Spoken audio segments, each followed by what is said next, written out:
Bonsoir à toutes et à tous. Bonsoir Jean. Bonsoir Bernadette. Soyez les bienvenus. Bienvenue dans cette magnifique salle qu'est la Gaîté Lyrique pour cette toute première cérémonie Lâche Pas. Depuis sa création, Famille Solidaire se retrouve de plus en plus sollicitée par les aidants, à la recherche d'une alternative pour leurs proches. Étant dans l'incapacité de répondre aux situations complexes, une par une, il nous fallait trouver un autre dispositif, plus efficace, plus général, pour aider plus d'aidants sur tous les territoires et pour tout type de fragilité. Et c'est ainsi qu'est née l'aventure Lâche Pas. Ce soir, nous mettons à l'honneur 10 projets portés par des aidants qui agissent aujourd'hui pour préparer l'avenir de leurs enfants, de leurs conjoints et de leurs parents. Lâche Pas symbolise cet élan vers des nouvelles solidarités. La force de Lâche Pas est de rendre visibles 10 initiatives locales et de leur permettre de cheminer ensemble grâce à l'expertise de Familles Solidaires pour concrétiser leurs projets. AG2R La Mondiale aide Familles Solidaires à aider les aidants qui aident. Merci beaucoup.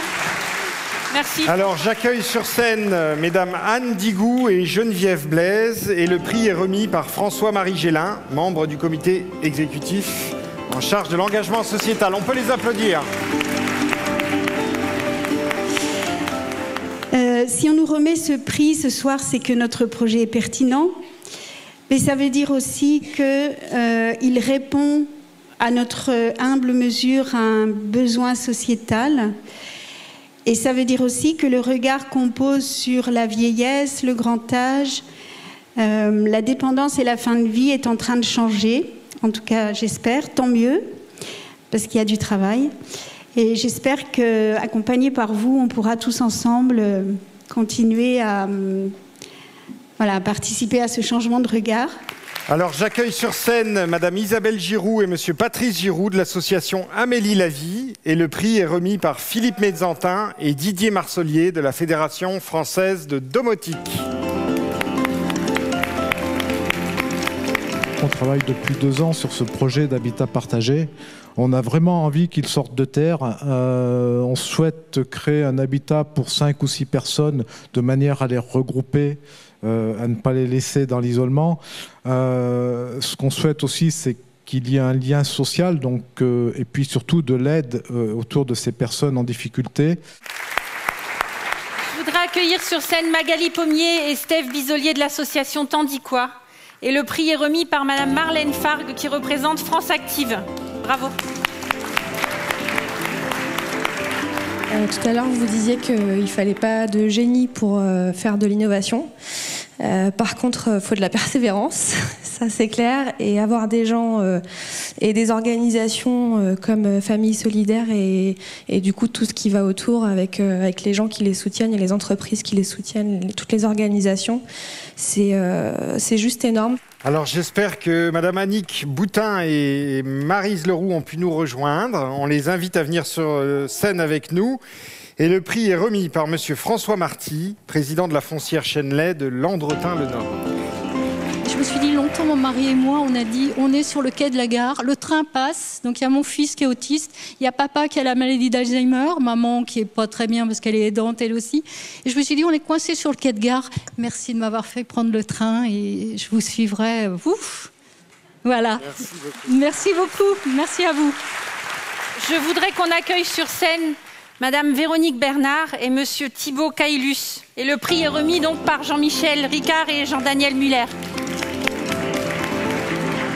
Cet habitat, on y tient vraiment et effectivement, les activités physiques, c'est quelque chose qui permettent sur les maladies neuroévolutives de garder un palier très bas et de ne pas monter inexorablement vers des symptômes beaucoup plus graves.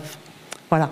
J'invite sur scène Françoise Pichot, présidente de l'association France Alzheimer 49 et Raphaël Chauveau-Deslandes, chargé de projet.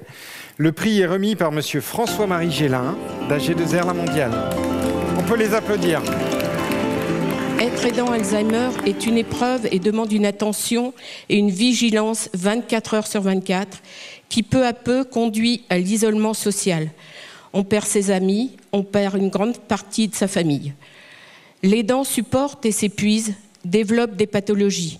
Notre projet consiste à offrir un lieu de vie aux couples aidants aidés afin de pouvoir continuer une vie à deux dans un cadre sécurisant et humain. Je vous remercie. Alors j'accueille sur scène Monsieur Thomas Narcy de l'association Ensemble et Différents et Gilles Vialard. Et le prix est remis par Monsieur Jean-François Brodbeck qui représente le comité des engagements de Familles Solidaires. On les applaudit. Oui, je voulais dire que c'est vraiment très émouvant d'être là ce soir et vous remercier beaucoup, Famille Solidaire, G2R et finalement vous tous dans la salle parce que, comme disait François Marty tout à l'heure, là on a une belle assemblée de fêlés et voilà, qui renoncent pas à repousser les limites dont parlait Gilles dans le sujet qu'on a vu. J'ai beaucoup d'émotions. Je voudrais accueillir très chaleureusement Monsieur Bruno Dosbourg de l'association Équipolance et le prix est remis par Franck Billot, fondateur du réseau Ecohabitat.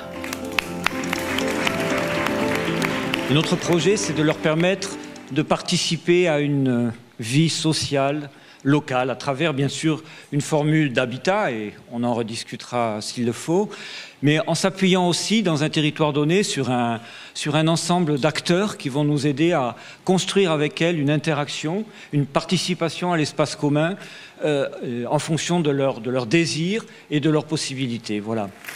J'accueille sur scène Rosen et Laurent Maurice et leur fils Gaël pour l'association Ostavie et le prix est remis par Jean-François Brodbeck du comité des engagements de Familles Solidaires. J'ai aussi l'impression aujourd'hui, à travers tous les projets qui sont passés, d'appartenir à une famille, à une nouvelle famille. On est tous dans la même dynamique, dans les mêmes problématiques. Et je trouve ça assez génial de pouvoir construire ça et de pouvoir transformer de la souffrance en quelque chose aujourd'hui tout à fait merveilleux et complètement fou, mais on aime ça. Voilà, merci à tous. Voilà, on peut applaudir très fort et j'accueille directement sur scène Marc-Antoine Pain de l'association Accueillir la fragilité et le coup de cœur du public est remis par Madame Magali Pello et Monsieur Philippe Dupire pour Pume Plastique. Ce que j'ai beaucoup aimé et ce qui m'a touché à travers ce concours, c'est que ça a permis aux personnes en situation de handicap de faire ce qu'il y a de mieux, c'est-à-dire ouvrir les cœurs. On voudrait vous dire qu'on vous aime, que c'est que le début. Et on va vous demander de venir sur scène, les parrains et les lauréats, pour faire une grande photo de famille, famille solidaire. Et à 3, on va d'abord se mettre ensemble et puis crier un énorme merci collectif. 1, 2, 3. Merci.